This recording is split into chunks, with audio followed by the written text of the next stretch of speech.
السلام علیکم ورحمۃ اللہ تعالی وبرکاتہ۔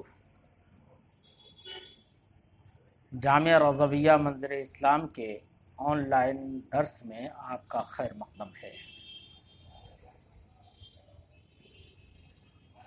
عزیز طلبہ، آئیے ہم حسامی کا صفحہ اول کھولیں، جس میں مصنف نے حمد و صلات کا ذکر کیا اور اس کے بعد اصول شرع کا بیان کیا۔ آئیے شروع کرتے ہیں۔ بسم اللہ الرحمن الرحیم۔ اما بعد حمد اللہ علی نوالہ والصلاة علی رسولہ محمد وآلہ، فإن أصول الشرع ثلاثة: الكتاب والسنة وإجماع الأمة، والأصل الرابع القياس المستنبط من هذه الأصول۔ عزیز طلبہ، مصنف علیہ الرحمۃ والرضوان نے اپنی کتاب کا آغاز بسملہ اور حمدللہ سے کیا، تاکہ قرآن پاک کی اقتداء بھی ہو جائے، کیونکہ قرآن پاک جو ہماری نگاہوں کے سامنے مکتوب ہے اس میں بسملہ پہلے ہے، پھر حمد ہے، تو اس کی اقتداء بھی ہو جائے گی، اور نبی کریم صلی اللہ علیہ وسلم نے جو فرمایا ہے تو قول نبی کی اتباع بھی ہو جائے گی۔ سرکار دو عالم صلی اللہ علیہ وسلم نے فرمایا کل امر ذی بال لم یبدأ بسم اللہ فہو اقطع، کسی روایت میں فہو اجزم، کسی روایت میں فہو ابتر۔ ایسے حمدللہ کے بارے میں بھی سرکار سے روایت ہے، سرکار نے فرمایا کہ ہر وہ ذیشان کام جو حمد الہی سے شروع نہ کیا جائے وہ ادھورا رہتا ہے۔ اس لیے اقتداء بخیر الکلام و اتباعا بقول رسول النبی صلی اللہ علیہ وسلم، مصنف نے بسملہ اور حمدللہ سے کتاب کا آغاز کیا۔ ساتھ ہی ساتھ بزرگوں کا یہ طریقہ بھی ہے۔ مصنف نے فرمایا اما بعد، لفظ اما یہاں پر جو لفظ اما ہے، یہ کلمہ ایسا کلمہ ہے جو معنی شرط کو متضمن ہے۔ معنی شرط کو متضمن ہونے کی وجہ سے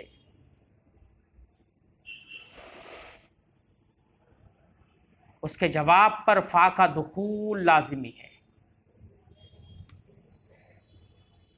اسی لیے مصنف نے آگے کہا فإن اصول الشرع، فا داخل کر کے۔ اب آپ یہ کہیں کہ جب اما معنی شرط کو متضمن ہے تو اس کے بعد فعل آنا چاہیے، لیکن فعل نہیں آتا، تو اس کا جواب یہ ہوگا کہ اما جب معنی شرط کو متضمن ہے تو اس کی رعایت یہ کی کہ فا کا لزوم کر دیا، فا کا دخول جواب پہ لازم کر دیا، اور اما چونکہ معنی ابتدا کو بھی متضمن ہے، اس وجہ سے معنی ابتدا کو متضمن ہونے کی وجہ سے اس کے بعد فعل نہیں آتا، بلکہ اس کے بعد اسم کا آنا یقینی ہوتا ہے۔ یہ لفظ اما اجمال کے بعد کسی امر کو اجمالی طور پر پیش کرنے کے بعد تفصیل کے لیے بھی آتا ہے، مثال کے طور پر، لیکن جب تفصیل کے لیے آتا ہے تو وہ اعلیٰ طریق الاستئناف ہوتا ہے۔ جیسے کہ آپ کہتے ہیں جاءنی القوم اما زید فاکرمتہ واما عمرو فاہنتہ، قوم میرے پاس آئی، رہا زید تو میں نے اس کی عزت کی، اور رہا عمرو تو میں نے اس کی توہین کی۔ تو یہاں پر اما تفصیل کے لیے ہے، کیونکہ قوم میں اجمال تھا، قوم جو آئی اس کے ساتھ کیا ہوا، اس میں اجمال تھا، اس کی تفصیل ہم نے اس قول سے کر دی اما زید فاکرمتہ واما عمرو فاہنتہ۔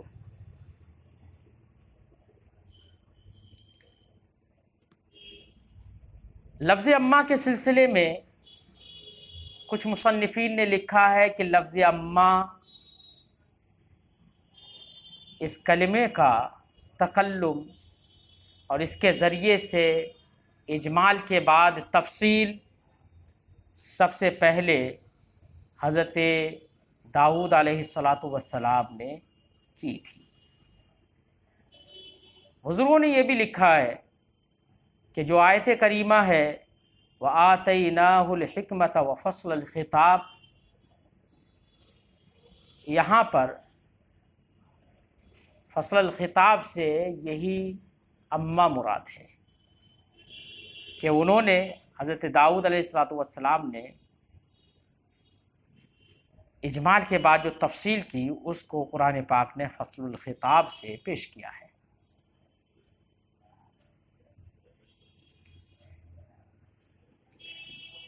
آگے مصنف نے اما بعد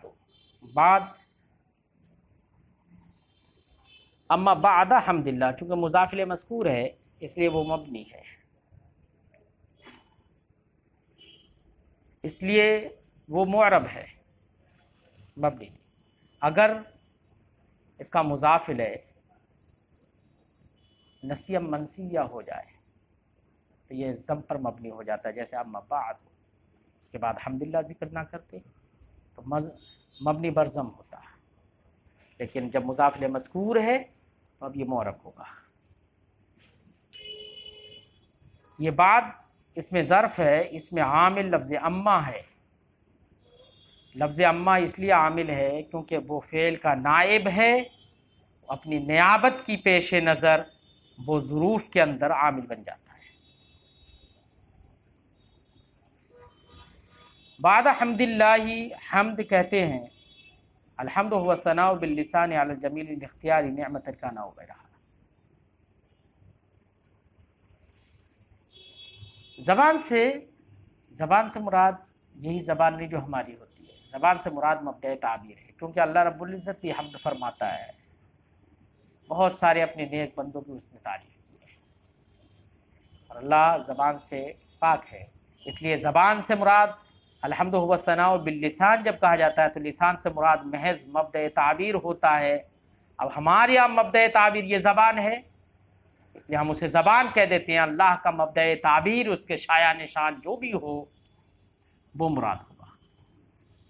بہرحال حمد کہتے ہیں الحمد هو الثناء باللسان علی الجمیل الاختیار، جمیل پر اللہ کی تعریف کرنا یہ حمد ہے، خوبیوں پر، نعمت کے بدلے میں ہو یا نعمت کے بدلے میں نہ ہو، اس میں عموم ہے، نعمت کا نہ وغیرہ۔ علی نوالی، تمام اللہ رب العزت کے اس کے احسانات اور اس کے جود و سخا اور عطا پر حمد کے بعد والصلاۃ علی رسولہ محمد وآلہ، اور اللہ کے رسول محمد صلی اللہ علیہ وسلم اور ان کی آل پر درود و سلام کے بعد، ہم نے جو یہ ترجمہ کیا ہے اس لحاظ سے کیا ہے کہ حمد اللہ پر ہم نے اس کا عطف کیا والصلاۃ کو، تو حمد اللہ جیسے مجرور ہے ویسی والصلاۃ، اور چاہیں تو یہاں پر ہم یہ بھی کر سکتے ہیں والصلاۃ، یعنی علی طریق الاستئناف اس کو مبتدا بنایا جائے، ابتدا کی بنا پر یہ مرفوع ہو اور واو حالیہ ہو، والصلاۃ، تو اب ترجمہ ہوگا جود و سخا اور عطا پر اللہ کی حمد و ستائش کے بعد فإن اصول الشرع ثلاثہ، اس حال میں کہ درود و سلام اور رحمت نازل ہوں محمد صلی اللہ علیہ وآلہ وسلم پر۔ اب ایک کوئی سوال یہ کر سکتا ہے یہاں پر مصنف نے والصلاۃ کہا ہے جبکہ قرآن پاک میں صلاۃ و سلام دونوں کو ساتھ ساتھ کہنے کا حکم ہے۔ یا ایھا الذین آمنوا صلوا علیہ وسلموا تسلیما، مصنف نے صرف والصلاۃ کہہ دیا، سلام نہیں کہا۔ تو حال اس بات کا مخبر ہے کہ ایک مومن متقی اگرچہ لفظوں میں الصلاۃ لکھ رہے ہیں تو جو یہ حکم ہے کہ اللہ یا ایھا آمنوا صلو علیہ وسلموا، صلاۃ پڑھو اور سلام بھیجو، یہ لفظاً ہے، تلفظاً ہے، نہ کہ کتابتاً. اور مصنف نے یہاں پر خطاً صرف صلاۃ کا ذکر کیا ہے اور یہاں پر تلفظ کا معاملہ نہیں ہے. اس لیے حال یہی کہے گا، پیشدان یہی کہے گا کہ مصنف نے تلفظ کے اعتبار سے صلاۃ و سلام دونوں کا ذکر کیا ہو، یہاں پر خطاً صرف صلاۃ کا ذکر کر دیا. بہرحال ہم زیادہ تفصیل میں نہ جا کر اگلے گفتگو کرتے ہیں. فإن اصول الشرع ثلاثہ، کیونکہ شریعت کے اصول 3 ہیں. اصول یہ اصل کی جمع ہے. اصل کہتے ہیں ما یبتنی علیہ غیرہ، جس پر غیر کی بنا ہو، وہ اصل ہے. چھت کی دیوار پر بنا ہوتی ہے، دیوار بنیاد ہوتی ہیں چھت کے لیے، تو اس لیے دیواریں یہ چھت کے لیے اصل ہیں. حکم کی بنا یہ اس کی دلیل پر ہوتی ہے، حکم کا ترتب اس کی دلیل پر ہوتا ہے، اس لیے دلیل یہ حکم کے لیے اصل کہلاتی ہے. بس فرق اتنا ہے کہ جو ہم نے چھت کی مثال دی، یہاں پر چھت کی بنا دیواروں پر یہ بناء حسی ہے، ہم اپنے حواس کے ذریعے سے اس کو جانتے ہیں. اور جو حکم کی بنا دلیل پر ہوتی ہے، حکم کا ترتب جو دلیل پر ہوتا ہے، وہ بناء حسی نہیں ہے، حواس سے خمسہ کے ذریعے سے ہم اسے نہیں جان سکتے، وہ ابتناء عقلی ہے. اس لیے اصل کی جو ہم نے تعریف کی ما یبتنی علیہ غیرہ، یہ ابتناء حسی اور ابتناء عقلی دونوں کو شامل ہے. شریعت کے اصول، مصنف نے الشرع کہا، شریعت، شرع والشرع فی اللغۃ الاظہار، شرع کا لغت میں معنی ظاہر کرنے کا ہے. اللہ نے فرمایا شرع لکم من الدین ما وصی بہ نوحا. شریعت کا معنی طریقت بھی ہوتا ہے. اصطلاح میں شریعت، دین، ملت سب کا ایک ہی مطلب ہے. نبی کریم صلی اللہ علیہ وسلم جو دین لے کر آئے وہی شریعت ہے. سوال یہاں پر یہ ہے کہ یہ اصول فقہ کی کتاب ہے، تو مصنف کو اصول الشرع نہ کہہ کر اصول الفقہ کہنا چاہیے. لیکن اصول الفقہ نہ کہہ کر کے مصنف نے اصول الشرع کہا، اس کا کیا نقطہ، کیا وجہ ہے اس کی؟ عزیز طلبہ، اس کی ایک وجہ یہ ہو سکتی ہے کہ اصول الشرع جو مصنف نے کہا ہے، اس کے بعد کہا ثلاثہ، 3 ہیں، کتاب، سنت، اجماع. یاد رہے احکام 2 طرح کے ہوتے ہیں، احکام اعتقادیہ اصلیہ بھی ہوتے ہیں اور احکام عملیہ فرعیہ بھی ہوتے ہیں.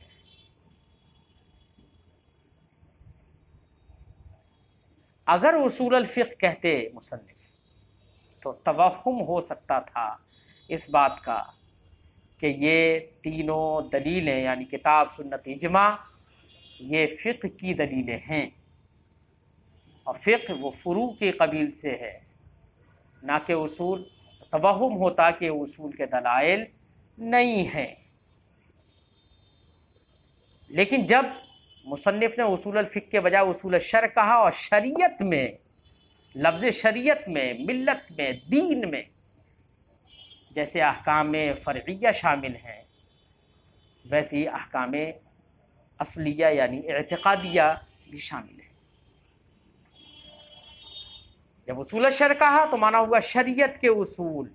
اب وہ شریعت چاہے احکام فرعیہ کی شکل میں ہو یا شریعت احکام اصلیہ کی شکل میں ہو، سب کے اصول 3 ہیں، کتاب، سنت اور اجماع.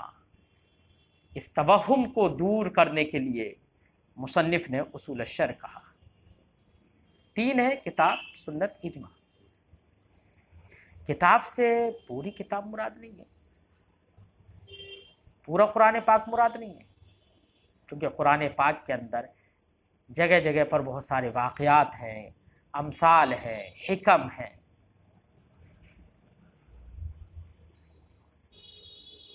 اس لیے تمام قرآن یہ اصول دین نہیں، بلکہ اصول دین تقریباً 500 وہ آیات جن سے مسائل کا استخراج و استنباط ہوتا ہے، یا جن سے مسائل کا ثبوت ہوتا ہے، جو مثبت للاحکام ہیں، وہ تقریباً 500 آیتیں یہ اصول شرع ہیں۔ ایسے ہی سنت سے بھی مراد تمام احادیث نہیں ہے، بلکہ وہ احادیث ہیں جن سے احکام کا ثبوت ہے، اور وہ تقریباً 3000 احادیث ہیں۔ اجماع الامہ میں امت سے مراد امت محمدیہ صلی اللہ علیہ وسلم ہے، کیونکہ امت محمدیہ ہی کا اجماع معتبر ہے، کسی دوسری امت کو یہ شرافت حاصل نہیں ہوئی۔ یہ شرافت صرف امت محمدیہ کو حاصل ہوئی ہے، نبی صلی اللہ علیہ وسلم کے صدقے میں۔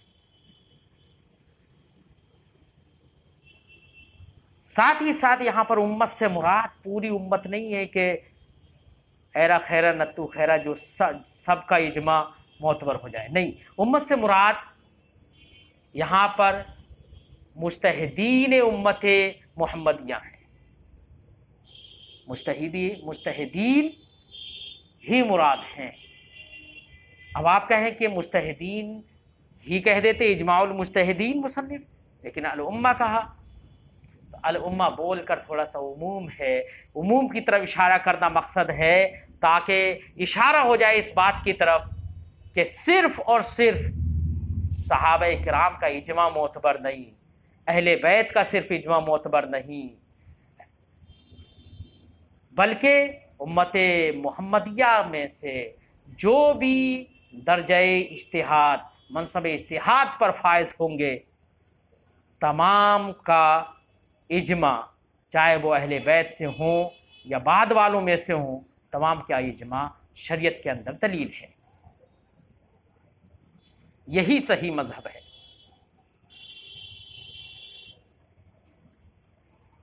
والاصل الرابع القیاس، اور چوتھی اصل قیاس ہے۔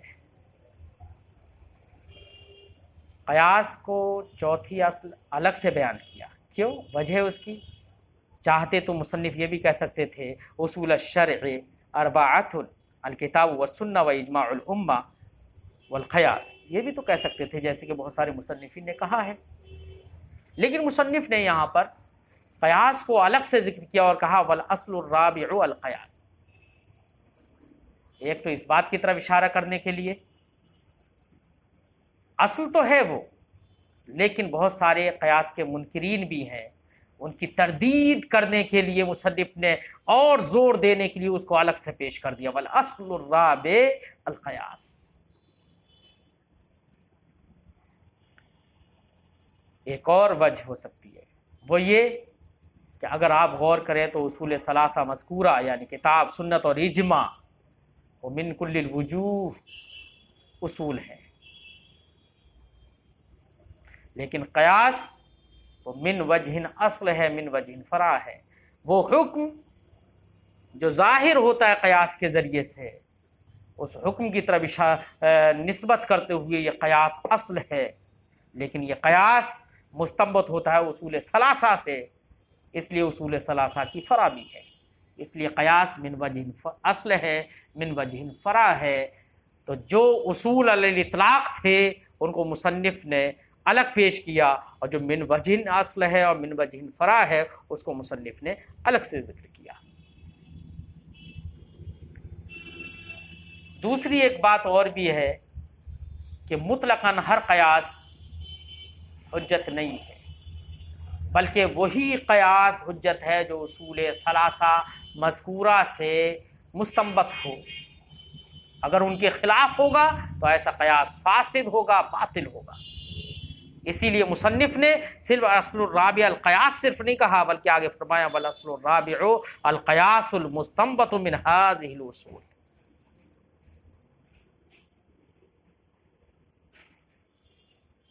تو ہر قیاس معتبر نہیں، وہی قیاس معتبر ہے جو اصول ثلاثہ مذکورہ سے مستنبط ہو، مستخرج ہو۔